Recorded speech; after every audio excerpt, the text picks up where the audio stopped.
နေရအဆင်ပြေဆိုပေမဲ့ဈေးနှုန်းအမြဲစင်ကာပူလိုဖြစ်နေမှာလားအားလုံးပဲမင်္ဂလာပါပြန်တိကျပြန်ပြီနော်ဒီနေ့ဒီလိုက်ပြပေးမှာတော့လမ်းမတော်မြို့နယ်ရဲ့ချက်စာကြားရဲ့နေရာမှာရှိပြီးတော့လူငယ်တွေနဲ့ကျတောက်မောင်နှံတွေအတွက် pocket friendly ဖြစ်မဲ့ magical project ပဲဖြစ်ပါတယ်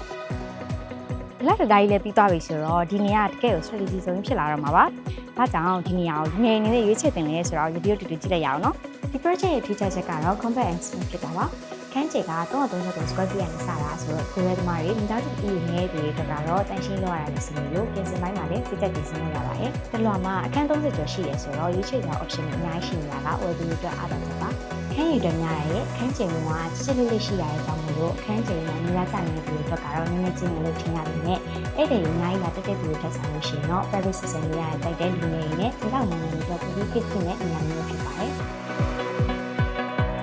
ဒါပေမဲ့ unique နဲ့မရှိတော့နေကြည့်မယ်ဆိုလို့ရှိရင်တော့ share ပဲเนาะအနည်းနားမှာ shopping mall တွေစေးရုံတွေတန်ရုံတွေနဲ့ညီးတာတစ်ချက်ဒလတဒါကြီးပြီးစီးသွားပြီဖြစ်လို့စီးပွားရေးဆောင်အသစ်ဖြစ်လာမယ့်နေရာနဲ့ချိတ်ဆက်ထားတာတစ်ချက်နောက်ပြီးတော့1 square feet ကို10သိန်းကျော်လောက်နဲ့ဒီလို location မှာရဖို့ဆိုတာပြင်တယ်เนาะ facility ဘိုင်းမှာလည်း24 hour electricity lift နဲ့ security အပြည့်ရှိတော့စိတ်ပူကြမျိုးတော့ပေါ့ဟာ